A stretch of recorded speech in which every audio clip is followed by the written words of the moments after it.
sea, 25.000 millones de soles es lo que nos han robado durante el año 2022.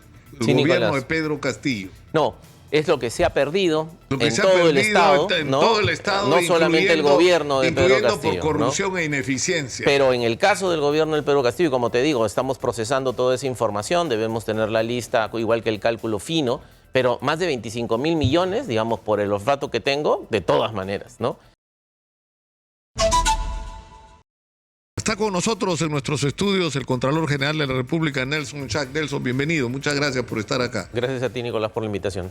Es inevitable, y me vas a permitir comenzar por esto.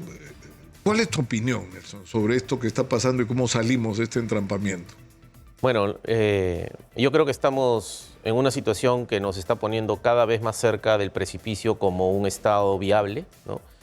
Para defender el Estado constitucional de derecho tenemos que ser conscientes de la real magnitud de la situación en la que nos encontramos, y la clase política y la administración tienen que entender que tiene que haber un cambio, ¿no?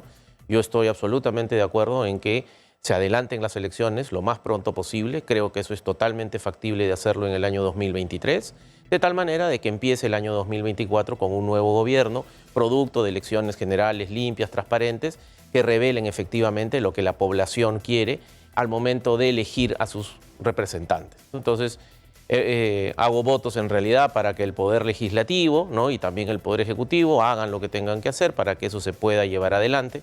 Pero soy consciente también, y creo que no debemos perder de vista esto, Nicolás. Esta situación tiene una causa estructural, que es la enorme postergación de las demandas sociales de millones de peruanos a nivel nacional.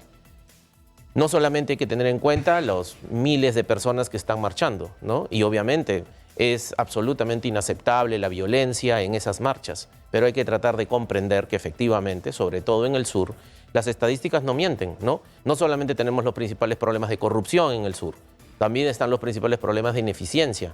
Mira la cantidad de obras que están paralizadas, pero además las mayores brechas. Pero por otro lado, son las regiones donde se gasta el presupuesto, pero no se gasta bien, pero además ni siquiera lo pueden gastar. Por ejemplo, estuvimos haciendo un recuento ahí en la Contraloría respecto de, a ver, en Puno, ¿no? En Puno, que es la ciudad, es ahora lo más convulsionado, ¿no? ¿Cuánta plata se ha dejado de gastar en Puno por los gobiernos regionales y locales en el último quinquenio? 2.600 millones de soles. O sea, la plata está ahí, pero no tienen agua, no tienen luz, no tienen desagüe. La gran mayoría de los niños, 7 de cada 10 tiene anemia. O sea, podemos hablar mucho respecto de las brechas, pero lo que tenemos que hacer es una reforma muy profunda en la administración. Y eso no necesita demorarse 2 décadas, ¿no? O sea, yo creo sinceramente que los problemas esenciales de corrupción y de ineficiencia se pueden mejorar sustancialmente en un quinquenio, ¿no? Pero hay que ser conscientes también de que ya no estamos en una situación, Nicolás, en la que la corrupción son casos menores aislados. Ya estamos en una corrupción sistémica que penetra la política y que nace muchas veces de la política. Es por eso que junto con la reforma de la administración, la reforma política es fundamental. El pueblo necesita una nueva clase política. Por supuesto, porque es como una cadena, ¿no es cierto? O sea, tienes una... Porque eso además nos lleva a una discusión que es de fondo hoy en el país. ¿Cómo es posible que hemos crecido como hemos crecido en términos macroeconómicos y no hemos sido capaces de resolver los problemas de los ciudadanos?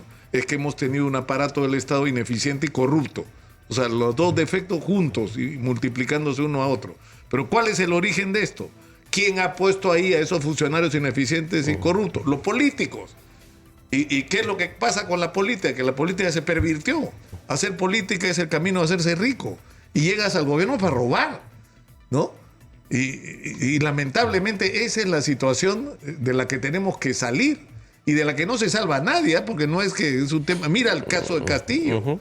Bueno, efectivamente, ¿no? Yo creo que ese diagnóstico es correcto. Hay la necesidad, como te digo, de una renovación de la clase política y también de la administración, ¿no? Pero a propósito de lo que tú mencionas de los temas de corrupción, ¿no? Solamente algunos datos son muy importantes. El año pasado hemos identificado responsabilidades administrativas, civiles y penales en más de 8.730 funcionarios públicos, ¿no? Y de esos, como 3.000 son del gobierno nacional. Y tú bien sabes que en el gobierno nacional están todos los poderes del Estado, los organismos constitucionalmente autónomos. Pero el 93% de todo el presupuesto público lo ejecuta el Poder Ejecutivo.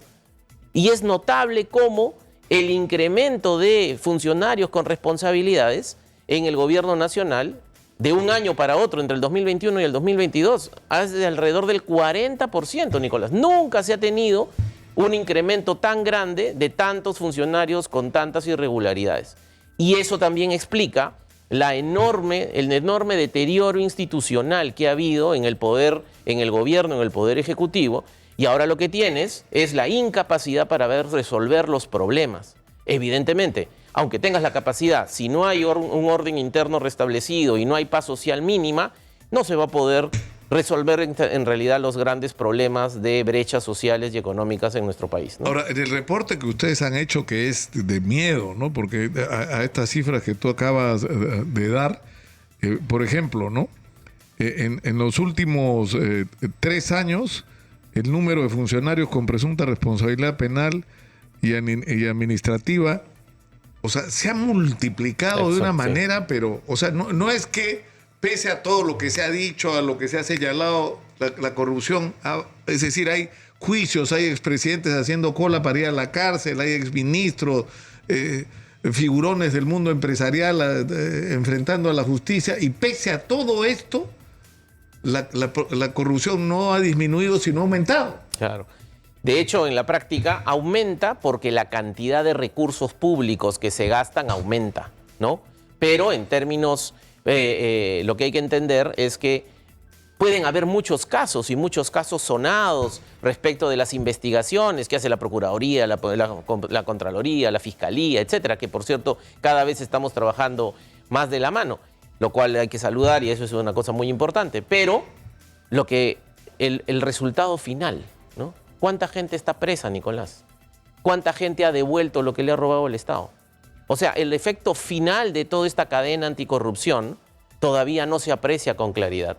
Y eso, la sensación de la gente, dado que demoran demasiado todos los procesos y procedimientos, hay todavía una enorme sensación de impunidad. Entonces, ¿qué pasa?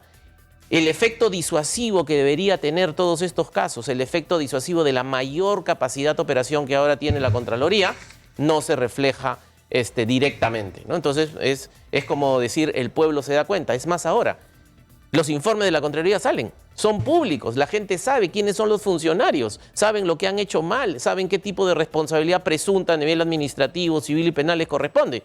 Pero pasan 6 meses, lo siguen viendo trabajando. Pasan 8 meses, sigue ahí. Pasa 1 año, ya no está ahí, pues está en el otro municipio. Entonces, al final, no es posible que haya sanción, que haya lucha contra la corrupción efectiva si es que no hay sanción efectiva y ejemplar.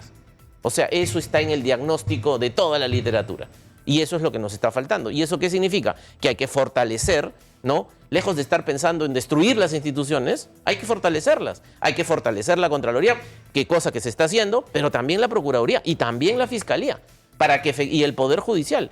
Así como la reforma de la administración es tan importante, el tener un servicio civil calificado, porque tú, como bien dices, la política toma decisiones equivocadas, muchas veces motivadas por intereses personales, como tú bien dices, en muchos casos, no en todos, porque tampoco cabe generalizar, pero en muchos casos está obvio que este funcionario, esta autoridad entra a robar, ¿no? Eso está clarísimo para todos. El asunto es que no podría hacerlo si la administración no lo dejara.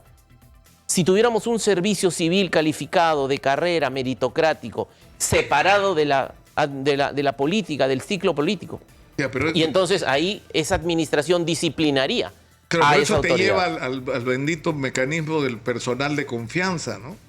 5% de los funcionarios del aparato del Estado son personal de confianza y están en la cima de la pirámide, donde se toman las decisiones de qué se gasta, qué se compra, qué se contrata. Claro, pero ese 5%, a mí no me parece mal en realidad que haya un 5%, me parece que es correcto. El problema es que no es 5, Nicolás. O sea, tú nombras a esos funcionarios, efectivamente, que no cumplen muchas veces con el perfil, que no tienen una conducta intachable, pero además le sacas la vuelta al 5% a cada rato. O sea, a través de las locaciones de servicio, a través de las consultorías, a través de todo eso, ese 5% se vuelve 15, se vuelve 20, sin ningún problema, ¿no? Y entonces el gran punto aquí es Lo que hay que hacer es generar un servicio civil calificado, meritocrático, de tal manera que las autoridades cuando entran, no puedan estar haciendo todo de las suyas. No entras a cambiar a todo el mundo y a poner a los tuyos para que sean los que decían y entran lo de las comisiones ilegales. Los que están en los puestos deberían ser los que han calificado para ese puesto porque tienen los méritos, la trayectoria, la experiencia. Y por tanto no le deben nada a la autoridad. Se deben al Estado. Ahora, estoy viendo que hay casos increíbles.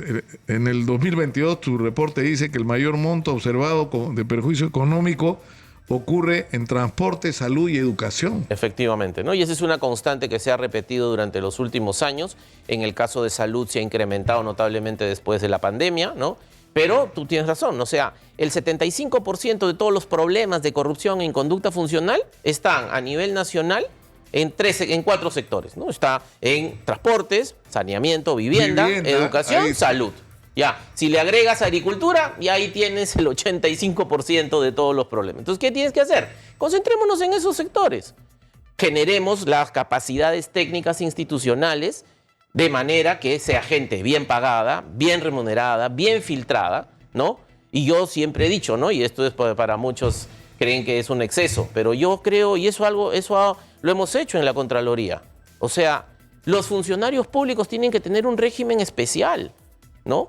De hecho, por ejemplo, yo siempre he creído que los funcionarios públicos deben ganar muy bien, pero además tienen que ser calificados. Pero también tienen que renunciar a sus secretos. O sea, tienen que ser absolutamente transparentes. Tienen que someterse a pruebas de confianza. Deberían pasar poligrafía. Deberían presentar todos declaración jurada de bienes y rentas, todos declaración jurada de intereses.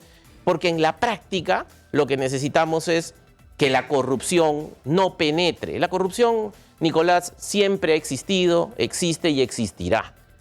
O sea, no es posible eliminar los actos corruptos porque el acto corrupto es un acto de motivación personal. Eso tiene que ver con los valores, con los principios de la gente en última instancia. Y siempre va a haber gente mala, ¿no? El Estado peruano no es el cielo donde todos son ángeles, tampoco es el infierno donde todos son demonios. El corrupto público y el corruptor, no existe corrupto público sin corruptor privado. Sin corruptor privado, ya, por supuesto. Entonces lo que tenemos que hacer es tomar integralmente el problema. Y cuando tú piensas, ¿dónde están los corruptos públicos o los malos funcionarios o los malos empresarios? Pues no son de Marte, ¿no? O sea, son peruanos. Viven en nuestras familias, estudian en nuestros colegios. O sea, el problema de la corrupción es un problema de la sociedad. Y en eso hay mucho por hacer en los temas de prevención, de detección, claro, pero sobre todo de sanción. Pero además, ser severos. Por ejemplo, hay el mecanismo de la colaboración eficaz, que es un instrumento valioso para conocer la verdad. Pero el otro día hablaba con una fiscal, una persona que tiene muchos años combatiendo contra diversas áreas del delito, que prefiero no nombrar en este momento, no identificar en este momento, pero me decía, lo que hay que entender con el colaborador eficaz, primero que es un delincuente, porque está reconociendo que ha cometido delito, pero segundo, el mensaje que hay que darle al colaborador es, si tú te arrepientes y tú das información, la justicia te va a tratar con benevolencia, pero no te va a perdonar los delitos que has cometido. Entonces es un pésimo mensaje decir, ya, yo me robo todo lo que me puedo robar y ahí me acojo a la colaboración eficaz y me voy a mi casa con todo lo que pudo ocultar de lo que me había robado, que no. O sea, eso es una barbaridad, ¿no? Eso no nos tendría que pasar tampoco, ¿no? Pero justamente, ¿cómo das la señal a toda la sociedad que eso no pasa? Recién lo haces cuando cierre el ciclo, cuando terminan las investigaciones y lo metas preso. No, ya no lo meterás preso, pues 30 años, lo meterás preso, no sé, por decir algo. 20, o sea, el punto es que tiene que cerrar el circuito, pero hasta que no cierre, sigue habiendo impunidad. La gente empieza a pensar como tú, ¿no? Dice, ¿qué me va a pasar? No me pasa nada, ¿no? La Contraloría sale el informe, pero no me sancionan, ¿no? Hay responsabilidades penales, pero los juicios van a demorar, no sé, pues 5, 8 años, ¿no? Mientras tanto, ya todo el mundo se olvidó. Pero además, mientras tanto, sigo estando con todos mis derechos habilitados. Sigo trabajando, sigo haciendo daño, sigo contratando, a pesar de que he estafado al Estado. O sea, así no juega Perú, pues. Por eso es necesario que haya una reforma de la administración, de algunas de las leyes y obviamente una reforma política fundamental. El mensaje, ¿no?, tiene que ser que si tú como empresario traicionas la confianza del Estado y le pagas un soborno, tú como funcionario traicionas al Estado y te corrompes, porque además no es solo que hay sobrevaloraciones de obras, hay malas calificaciones, obras que se declaran y no se realizan, ¿no es cierto? Hay una serie de maniobras que se hacen donde al final el perjudicado es el usuario, el ciudadano, porque la obra o no se hace o no se termina o está mal hecha, etcétera, ¿no? Entonces el castigo tiene que ser severísimo. Así es. Tiene que ser, o sea, yo creo que el día que veamos preso, o sea, no es sentenciado, que tenga, ¿no? No, sentenciado, a Graña sentenciado, así sea 5 o 6 años en la cárcel, el día que veas uno de estos grandes empresarios corruptores en la cárcel, el mensaje va a ser más disuasivo que cualquier discurso que puedas dar. Efectivamente, pero de nuevo, hay que cerrar el ciclo, pues. Ese es el problema. No se cierra el ciclo. La gente hace prisión preliminar, hace prisión preventiva, pero después sale y sigue viviendo casi como si no hubiera pasado nada. Necesitamos una reforma del sistema de justicia inyectándole los recursos necesarios, que además, Nicolás, y eso fue un gran trabajo que se hizo durante el gobierno del presidente Sagasti, empezó con el presidente Vizcarra, se conformó una comisión de reforma. ¿Sabes cuánto se necesita para hacer la reforma del sistema de justicia en su conjunto? $1.000 millones. ¿Ya? O sea, 4.000 millones de soles. Oye, el anteaño pasado hemos perdido 24.000 en los procesos de corrupción en conducta funcional. Eso es lo que tenía que preguntar, o sea, Nelson. ¿Cuánto, si tú puedes ponerle un número a lo que se han robado durante el gobierno de Pedro Castillo? Tú puedes... Mira, vamos a tener ese número, lo estamos estimando, porque ¿qué es lo que tenemos que hacer? Y eso estamos trabajando, el documento de trabajo seguramente estará listo en las primeras semanas de marzo, pero está claro, mira, el año pasado, ¿no? El año pasado, a nivel de todo el Perú, debemos haber perdido más de 25.000 millones de soles, de todas maneras, ¿no? Ahora... Tengo que ir a la pausa, adelante, eso, por favor, regálanos unos minutitos claro más. sí. Yo sé que andas de un lado a otro, pero regálanos, ya que estás acá, 5 claro. minutos más. Vamos a la pausa. Regresamos con Nelson Schack.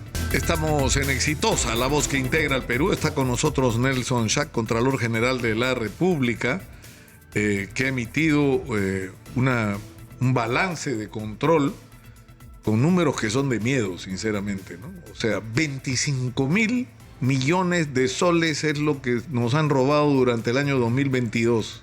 El gobierno Nicolás. de Pedro Castillo. No, es lo que se ha perdido En todo el Estado, ¿no? Todo el Estado, no solamente el gobierno de Pedro Castillo, por corrupción e ineficiencia. Pero en el caso del gobierno del Pedro Castillo, como te digo, estamos procesando toda esa información, debemos tener la lista, igual que el cálculo fino, pero más de 25.000 millones, digamos, por el olfato que tengo, de todas maneras, ¿no? ¿Eso qué significa? Que 13, 14, 13 soles, digamos, de cada 100 soles que se gasta en el Perú, se pierde.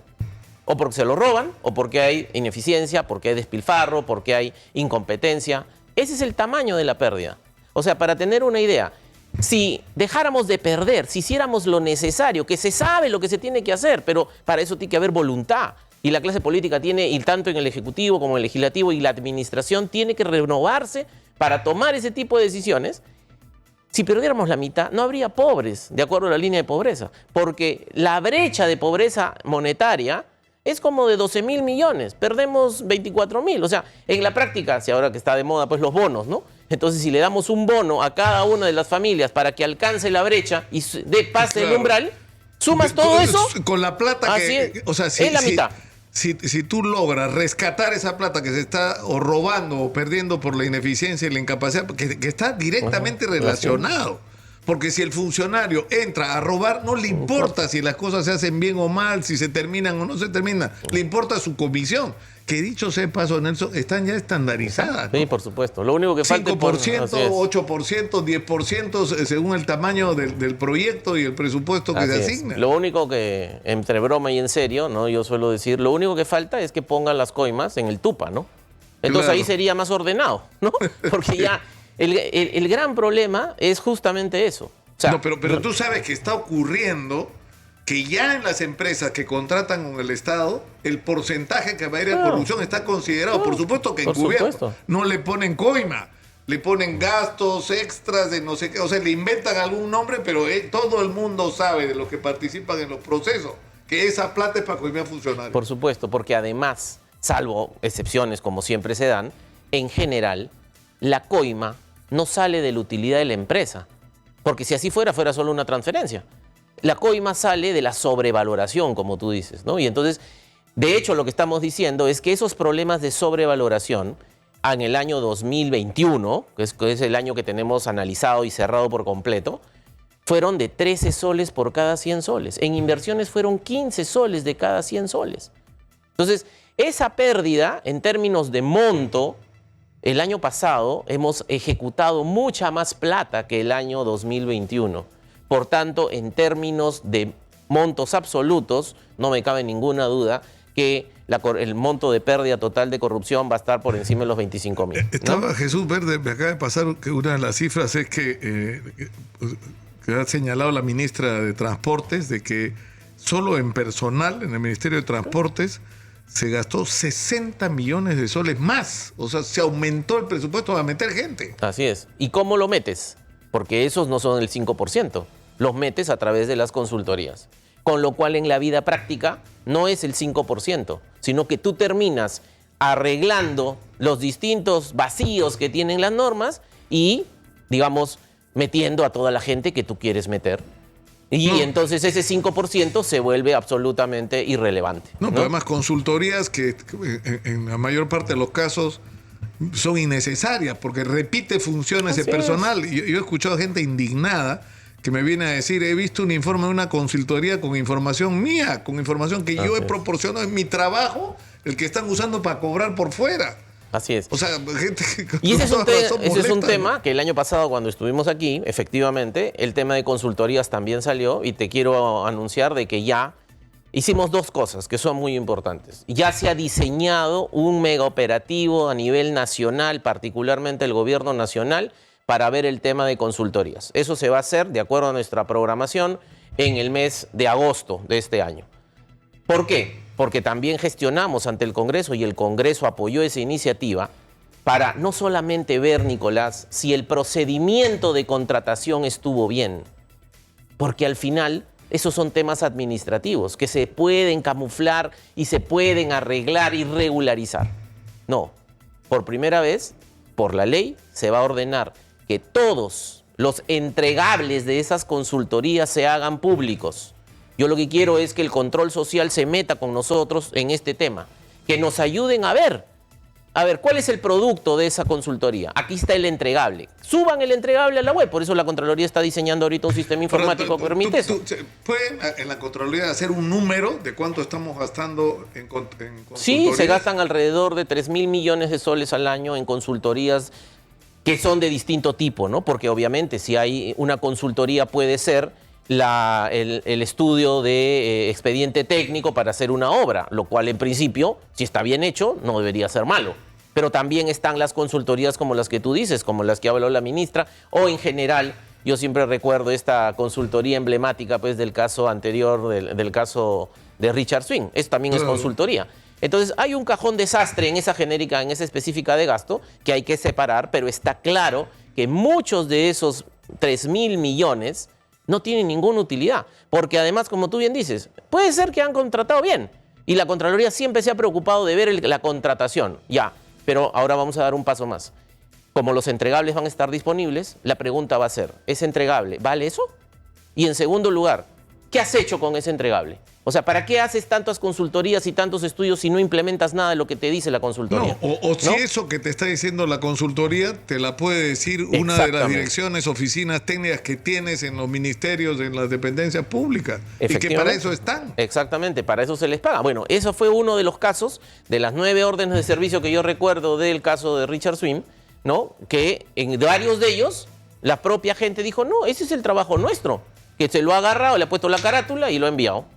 Entonces, en la vida práctica, lo que hay que resolver son esos problemas. Y esos problemas no pasan por cambiar solo necesariamente la Constitución o la discusión de quién va a hacer los cambios políticos. Estos son cambios bastante operativos, que por eso que yo digo, se necesita una reforma de la administración, no cabe ninguna duda. De la política, de todas maneras, pero también de los sistemas de sanción. Se necesita una reforma del sistema de justicia. Solo con esas tres cosas en la práctica, nuestro país, yo creo, podrá encaminarse a lo que, digamos, uno aspira, que sea en el próximo decenio, pues un país ya bastante más desarrollado, gobernable, mucho más equitativo. El tema de la equidad es un tema que a todos nos preocupa y eso tiene que ver no solamente con cómo se implementan las políticas públicas, sino también con la capacidad de regulación del Estado sobre el mercado. O sea, el mercado tiene que ser adecuadamente regulado, pero para eso necesitas un Estado fuerte, ¿no? Un Estado que efectivamente a los malos empresarios o a los empresarios que no pagan los impuestos, que les haga pagar. A los malos empresarios que no tratan bien a sus trabajadores, que los supervise, ¿no? Y así sucesivamente. O sea, todo está dado para que si el Estado lo hace funcionar, esta cosa debería resolverse. Yo quisiera terminar esta conversación, Nelson, con esto que hablábamos un poco en el corte, el tratar de tener un diagnóstico claro de lo que está pasando en el Perú. O sea, porque hay una tentación de decir, son unos vándalos agitadores los que están, ¿no es cierto? Ya, pero si son unos vándalos agitadores, entonces hay que identificarlos y meterlos presos. Y se acabó el problema. Pero ojalá fuera ese el problema, ¿no? Y tú tienes una interpretación de qué es lo que está pasando en el sur, por ejemplo. Sí, claro. O sea, de hecho, eso es parte del problema. Y el Estado, ¿no? A través del servicio de inteligencia, que claramente estuvo desarticulado también como parte del deterioro institucional que sucedió durante el gobierno del expresidente García, que ahora entiendo ya se han hecho los cambios y se está reconstruyendo. Y eso es importante tenerlo presente. Es bien fácil y rápido destruir las capacidades del Estado para poder resolver los problemas de la gente. Pero construirlos toma su tiempo, ¿no? Y demora. Entonces, ¿pero qué es lo que sucede? Efectivamente, como tú dices, o sea, ¿cuánta gente está marchando, Nicolás? O sea, no vemos millones de personas marchando, ¿no? Yo no veo ni siquiera cientos de miles marchando. Lo que está sucediendo es que hay que entender de que efectivamente esos miles de peruanos que marchan están representando la indignación general que tienen millones respecto a lo que está pasando. En el sur, solamente hablando de Puno, ¿acaso la gente no sabe cuántas necesidades tiene? ¿Acaso la gente no sabe que han dejado de gastar 2.600 millones en el último cuatrienio?